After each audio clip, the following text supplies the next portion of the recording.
Hello everyone, welcome to self smart study. इस video में हम साइंस के 555 क्वेश्चन कवर कर रहे हैं, जिसकी सीरीज़ चल रही है। ये उसकी थर्ड वीडियो है। अगर आपने दो वीडियोस अभी तक वो पिछली वीडियोस नहीं देखी हैं तो उन वीडियोस को ज़रूर देखें। मैंने मोस्ट इंपॉर्टेंट क्वेश्चंस कवर कराए हैं। तो नेक्स्ट क्वेश्चन हम आगे सीरीज़ कंटिन्यू करते हैं। तो इस कंटिन्यू सीरीज़ में पहला क्वेश्चन हमारा हो जाएगा यहाँ पर, दाब बढ़ने पर जल का क्वथनांक घटता है या बढ़ता है? तो इसका राइट आंसर हो जाएगा बढ़ता है। दाब बढ़ने पर जल का क्वथनांक बढ़ता है। सेकंड क्वेश्चन क्या कह रहा है, प्रत्येक क्रिया के बराबर व विपरीत दिशा में एक प्रतिक्रिया होती है, यह न्यूटन का कौन सा सिद्धांत है? क्रिया और प्रतिक्रिया का सिद्धांत कौन सा, न्यूटन का कौन सा नियम है? न्यूटन का तीसरा नियम है। तो न्यूटन के तीन नियम होते हैं। न्यूटन का पहला नियम क्या कहता है? न्यूटन का पहला नियम है गति का प्रथम नियम, जिसको बोलते हैं हम जड़त्व का नियम, लॉ ऑफ इंटीरिया इंटीरिया नहीं सॉरी इनर्ट इनर्ट जड़त्व का प्रथम नियम। इसके अनुसार क्या होता है? जड़त्व के नियम के अनुसार यदि कोई वस्तु विराम अवस्था में है तो वह तब तक विराम की अवस्था में रहेगी जब तक उस पर बाहरी बल लगाकर गतिशील नहीं किया जाएगा, और यदि कोई वस्तु गतिशील है तो उस पर बाहरी बल लगाकर ही विराम अवस्था में पहुंचाया जा सकता है। न्यूटन के प्रथम नियम को किसका नियम कहते हैं? हम जड़त्व का नियम भी कहते हैं। जैसे कि उदाहरण के तौर पर हम कहेंगे, रुकी हुई गाड़ी के अचानक चलने पर उसमें बैठे यात्री पीछे की ओर झुक जाते हैं। सेकंड क्या होगा? पेड़ को हिलाने से उसके फूल टूटकर नीचे गिर जाते हैं।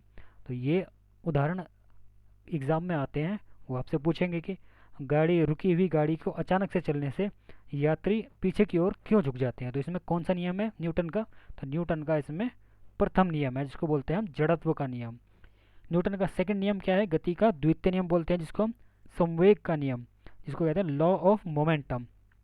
वस्तु के संवेग में परिवर्तन की दर उस पर लगाए गए बल के अनुक्रमानुपाती या डायरेक्टली प्रोपोर्शनल होती है, तथा संवेग परिवर्तन आरोपित बल की दिशा में ही होता है।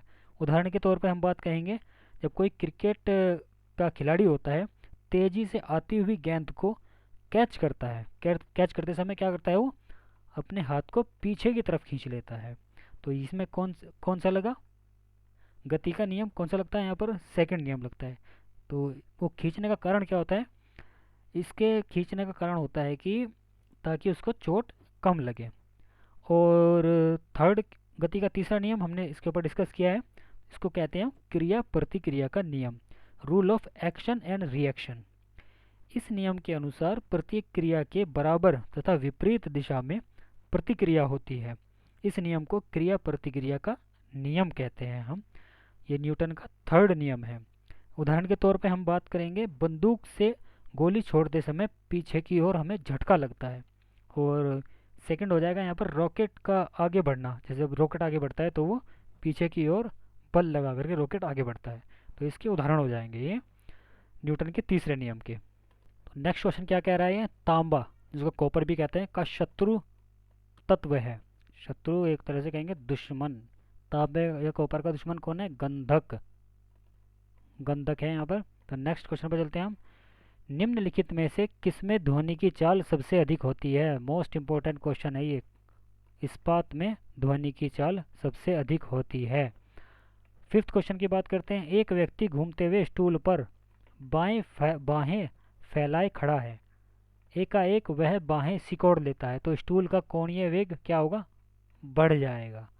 इसका एक्सपेरिमेंट करके देखना। डॉक्टर के पास जाना, उसके पास ऐसे घूमने वाला स्टूल रखा हुआ होता है, उस पर बैठकर आप घूम के देखना, बाहें फैलाकर घूमना और फिर अपने हाथ अंदर सिकोड़ लेना, फिर देखना कि इसका क्या होगा? कोणीय वेग बढ़ जाएगा।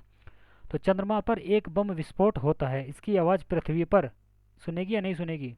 तो नहीं सुनाई देगी, जाहिर सी बात है। इतनी दूरी से विस्फोट होने के बाद यहाँ पर कैसे सुनेगा?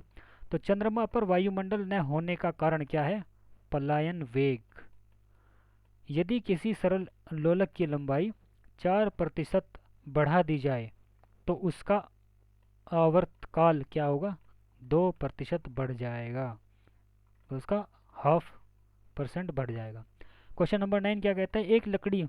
एक लड़की झूला झूल रही है, सॉरी, लकड़ी और लड़की में अंतर नहीं होता, तो यहाँ पे मैंने अंतर कर दिया। तो लड़की, एक लड़की झूला झूल रही है, उसके पास एक अन्य लड़की आकर बैठ जाती है, तो झूले का आवर्तकाल क्या होगा? अपरिवर्तित रहेगा। क्वेश्चन नंबर 10 क्या कहता है? हम रेडियो की घंटी, रेडियो की जो घुंडी घुमाकर विभिन्न स्टेशनों के प्रोग्राम सुनते हैं। जो रेडियो होती है हमारी, आपको पता है, 1900 के ज़माने में रेडियो हम यूज़ करते थे, आज रेडियो नहीं, आज मोबाइल यूज़ करते हैं। तो उसकी घुंडी घुमा के हम जो चैनल चेंज करते हैं, उसका एक वो घुंडी होती है। तो यह संभव है किसके कारण? अनुनाद के कारण यह संभव होता है। तो क्वेश्चन नंबर 11 पर आते हैं हम। वेंचुरी मीटर से क्या ज्ञात करते हैं? वेंचुरी मीटर से क्या ज्ञात करते हैं? जल के प्रवाह को वेंचुरी मीटर से हम ज्ञात करते हैं।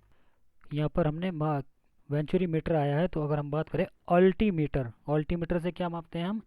अल्टीमीटर ऊंचाई मापने का यंत्र होता है, जिसका हम उपयोग किस में करते हैं? विमान की ऊंचाई मापने के लिए अल्टीमीटर का हम उपयोग करते हैं। एनीमोमीटर, इससे वायु के बल तथा गति को मापा जाता है, यह वायु की दिशा बताता है। ऑडियोमीटर होता है एक, ऑडियोमीटर से क्या होता है? ऑडियोमीटर ये ध्वनि की तीव्रता बताता है। और एक्टिनोमीटर से क्या होता है? विद्युत चुंबकीय विकिरण की तीव्रता मापने का यंत्र है ये एक। और ऑडियोफोन क्या होता है?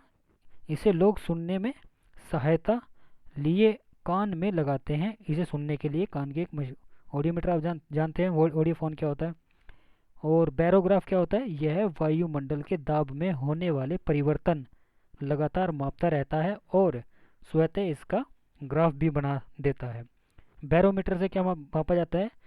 यह उपकरण वायु दाब मापने के लिए काम आता है, बैरोमीटर के द्वारा वायु का दबाव मापा जाता है। और सिस्मो जो सिनेमेटोग्राफ होता है, वो छोटी छोटी फिल्मों को बड़ा करके पर्दे पर लगाकर क्रम में प्रक्षेपण करने के लिए इस यंत्र का उपयोग किया जाता है। एक होता है हमारे पास डायनोमीटर। डायनोमीटर का उपयोग क्या होता है? विद्युत शक्ति को मापने का ये यंत्र होता है डायनोमीटर। यहीं पर बात करें हम हाइड्रोमीटर का कार्य क्या होता है? इस उपकरण के द्वारा द्रवों का अपेक्षित घनत्व ज्ञात करने के लिए किया जाता है। और लैक्टोमीटर दूध की मात्रा जांचने के लिए किया जाता है। और चुंबकत्व मापी, यह विभिन्न चुंबकीय आघूर्णों तथा चुंबकीय क्षेत्रों की तुलना के लिए प्रयुक्त किया जाने वाला यंत्र है। और यहाँ पर बात करते हैं हम रेडियोमीटर। इस यंत्र का उपयोग क्या करते हैं? रेडियोमीटर के का उपयोग विकिरण ऊर्जा की तीव्रता को मापने के लिए। और एक होता है सिस्मोग्राफ, इसका उपयोग क्या कहते हैं? भूकंप की तीव्रता को मापने के लिए उपयोग किया जाता है सिस्मोग्राफ का। और विस्कोमीटर, यह यंत्र किसी द्रव की श्यानता मापने के लिए उपयोग किया जाता है। तो ये सभी आप नोट कर सकते हैं। 12 क्वेश्चन आता है, चौराहे पर पानी के फुहारे में गेंद नाचती रहती है क्योंकि पानी का वेग अधिक होने से दाब घट जाता है, जिसके कारण वो नाचती रहती है। क्वेश्चन नंबर 13, यदि द्रव परिवर्तित हुए बिना पृथ्वी अपनी वर्तमान त्रिज्या की सिकुड़न आधी रह जाए तो क्या होगा? तो ये 12 घंटे का तो दिन होगा। कितने का होगा? 12 घंटे का दिन होगा। क्वेश्चन फिर से रिपीट कर लेते हैं हम। यदि द्रव्यमान परिवर्तित हुए बिना पृथ्वी अपनी वर्तमान त्रिज्या की सिकुड़ कर आधी रह जाए तो दिन कितने घंटे होगा? 12 घंटे का होगा। अभी दिन कितने घंटे का होता है? 24 घंटे का। यदि किसी पिंड को पृथ्वी से 11.2 किलोमीटर प्रति सेकंड के वेग से फेंका जाए तो पिंड पृथ्वी पर कभी नहीं लौटेगा, सीधी बात। क्वेश्चन नंबर 15 क्या कहता है? उपग्रह में समय ज्ञात करने के लिए अंतरिक्ष यात्री को क्या प्रयोग समय ज्ञात करने के लिए अंतरिक्ष यात्री को क्या प्रयोग करना चाहिए? तो स्प्रिंग घड़ी का उपयोग करना चाहिए वहाँ पे समय देखने के लिए। क्वेश्चन नंबर 16 क्या कहता है? यदि पृथ्वी की त्रिज्या 1% कम हो जाए किंतु द्रव्यमान वही रहे तो पृथ्वी तल का गुरुत्वीय त्वरण क्या होगा? 2% घट जाएगा। क्वेश्चन नंबर 17, दाब का मात्रक क्या है? पास्कल है दाब का मात्रक। ये मोस्ट इंपोर्टेंट, मैं मात्रक भी कवर कराऊंगा, वो वीडियो आप देखना। तो क्वेश्चन नंबर 18 पर आते, खाना पकाने का बर्तन होना चाहिए उच्च विशिष्ट ऊष्मा का, निम्न चालकता का बर्तन होना चाहिए। झरने में जब जल ऊंचाई से गिरता है तो उसका ताप बढ़ जाता है। क्वेश्चन नंबर 20 केल्विन तापमापी में बर्फ का गलनांक कितना होता है? 0 डिग्री केल्विन होता है। क्वेश्चन नंबर 21 पर आते हैं हम। बॉटनी शब्द की उत्पत्ति किस शब्द से हुई? तो ग्रीक शब्द से हुई बॉटनी शब्द की उत्पत्ति। क्वेश्चन नंबर 22 क्यूरी किसकी इकाई है? तो रेडियो एक्टिव धर्मिता की क्यूरी इकाई है। क्वेश्चन नंबर 23 पर चलते हैं। किस रंग की तरंगदैर्ध्य सबसे कम होती है? तो बैंगनी रंग की तरंगदैर्ध्य सबसे कम होती है। 24 पर आते हैं। कमरे में रखे रेफ्रिजरेटर का दरवाजा खोल दिया जाता है तो कमरे का ताप क्या हो जाएगा? बढ़ जाएगा। क्वेश्चन नंबर 25 इंद्रधनुष में कितने रंग होते हैं? तो आप सबको पता है 7 रंग होते हैं इंद्रधनुष के अंदर, जिसको क्या कहते हैं इंग्लिश में? रेनबो। रेनबो के अंदर 7 रंग होते हैं, जिसको सतरंगी भी बोलते हैं। सेकंड पेंडुलम का आवर्तकाल क्या होता है? 2 सेकंड। 27 भारतीय विज्ञान संस्थान कहाँ पर है? ये बेंगलुरु के अंदर है, भारतीय विज्ञान संस्थान, इंडियन साइंस ऑर्गेनाइजेशन। इस पर आते हैं। पराध्वनिक विमानों की चाल होती है ध्वनि की चाल से अधिक। क्वेश्चन नंबर 29 भू स्थिर उपग्रह की पृथ्वी से ऊंचाई होती है 36,000 किलोमीटर होती है इसकी। 13 क्वेश्चन पर आते हैं। चिकित्सा शास्त्र के विद्यार्थियों को किसकी शपथ दिलाई जाती है? हिप्पोक्रेटस की शपथ दिलाई जाती है। ये हिप्पोक्रेटस क्या होता है?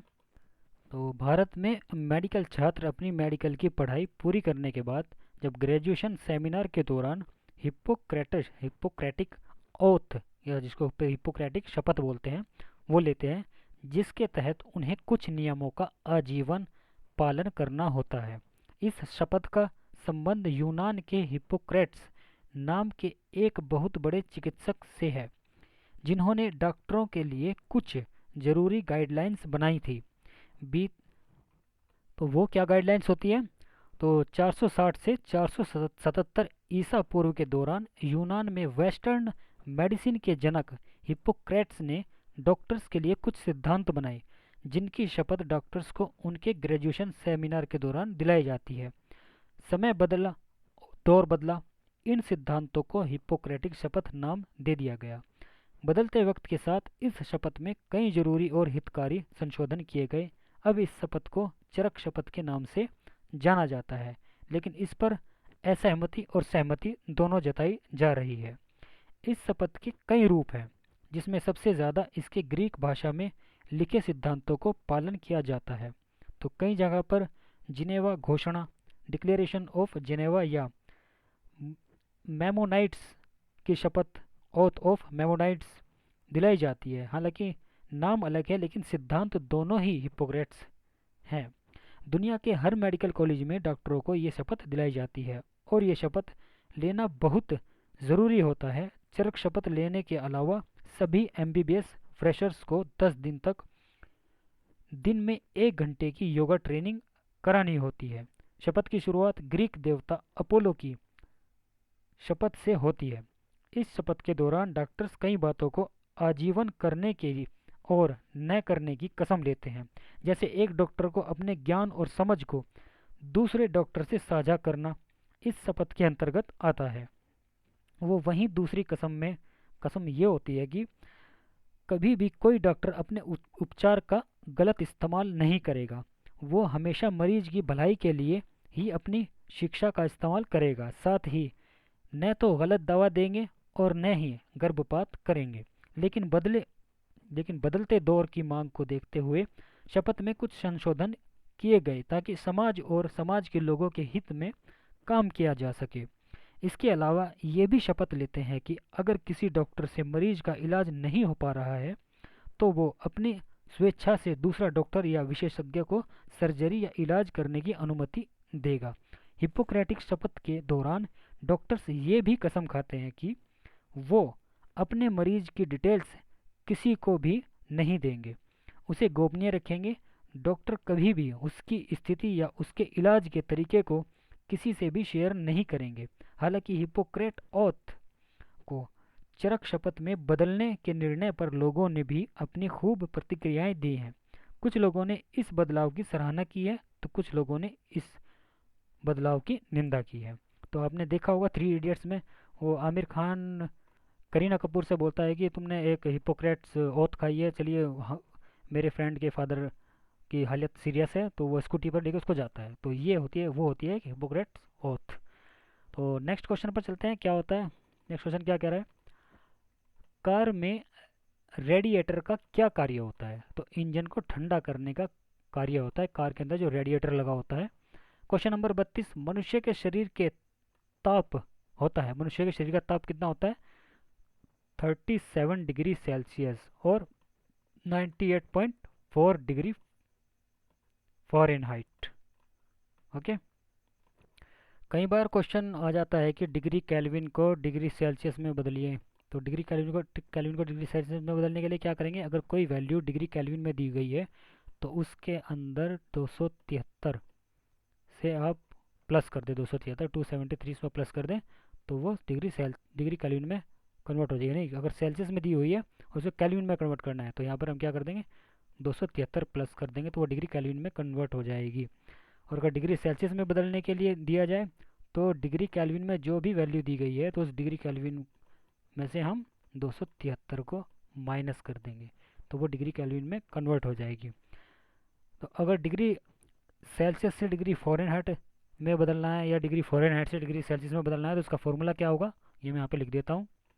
तो ये फॉर्मूला होगा डिग्री सेल्सियस से डिग्री फ़ारेनहाइट में कन्वर्ट करने के लिए। अगर आपको और यहाँ पर जैसे भी आप करेंगे डिग्री सेल्सियस में बदलना है तो डिग्री फ़ारेनहाइट की वैल्यू रखने के बाद जो भी डिग्री फ़ारेनहाइट में वैल्यू दी गई है उसको यहाँ पे पुट करेंगे, तो फिर उसको सॉल्व करने के बाद हम डिग्री सेल्सियस में उसको कन्वर्ट कर सकते हैं। नेक्स्ट क्वेश्चन क्या देखता है, कह रहा है यहाँ पर, दूरदृष्टि दोष से पीड़ित व्यक्ति को निकट की वस्तुएं नहीं दिखाई देती। कन्फ्यूज़न बिल्कुल नहीं होना चाहिए।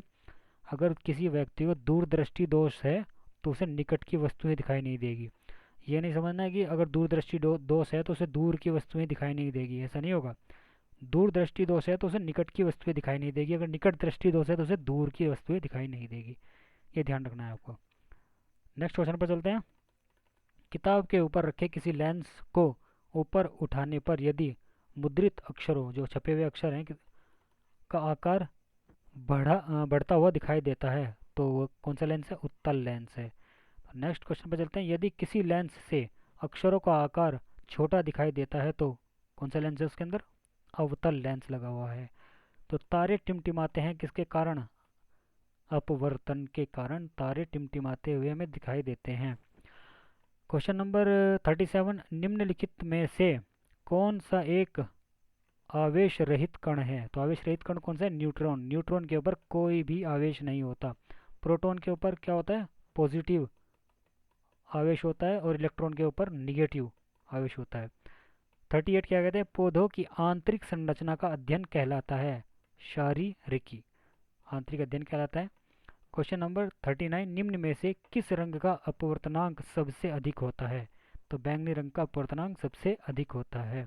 क्वेश्चन नंबर 40 पर आते हैं। यहाँ पर हम, स्वच्छ जल से भरे तालाब की गहराई 3 मीटर प्रतीत होती है। यदि हवा के सापेक्ष जल का अपवर्तनांक 4/3 हो तो तालाब की वास्तविक गहराई क्या होगी? तो उसका आंसर 4 हो जाएगा। ये आपको सोल्व करके देखना पड़ेगा। तो इस वीडियो में इतना ही। ये सीरीज़ हमारी ऐसी कंटिन्यू रहेगी। ये हम 555 की सीरीज़ लेकर आ रहे हैं साइंस की। साइंस के मोस्ट इंपॉर्टेंट क्वेश्चन हम कवर करा रहे हैं जो भी प्रीवियस एग्जाम में पूछे गए हैं, सभी कम्पिटेटिव एग्जाम में पूछे जाते हैं और एंट्रेंस एग्ज़ाम में भी, जितने भी यूनिवर्सिटी के एंट्रेंस एग्ज़ाम होते हैं वहाँ पे ये क्वेश्चन पूछे जाते हैं। तो इस चैनल पर मैं नोटिफिकेशंस भी लगाता हूँ गवर्नमेंट जॉब के, वो सभी नोटिफिकेशंस आप अपने मोबाइल पर पाने के लिए जब भी मैं कोई नोटिफिकेशन डालूंगा तो आपके पास नोटिफिकेशन आ जाएगा। उस तरह के नोटिफिकेशन पाने के लिए आप चैनल को सब्सक्राइब करें और वीडियो को अपने फ्रेंड्स के साथ या अपने जितने भी रिलेटिव्स हैं उनके पास इस वीडियो को शेयर करें और चैनल के को सब्सक्राइब करने के लिए कहें, जिससे कि आने वाले नोटिफिकेशन का लिंक आपके पास पहुंचता रहे। तो ये सीरीज़ ऐसे ही कंटिन्यू रहेगी। 500 क्वेश्चन आप सभी क्वेश्चन देख लेंगे और जितने भी कम्पिटेटिव एग्जाम है उसमें ये क्वेश्चन बार बार रिपीट हो गए मिलेंगे। मैंने बहुत स्टडी करने के बाद ये क्वेश्चन लेकर आया हूँ। तो वीडियो को ज़्यादा से ज़्यादा शेयर करें और चैनल को सब्सक्राइब करें। Thanks for watching, keep learning.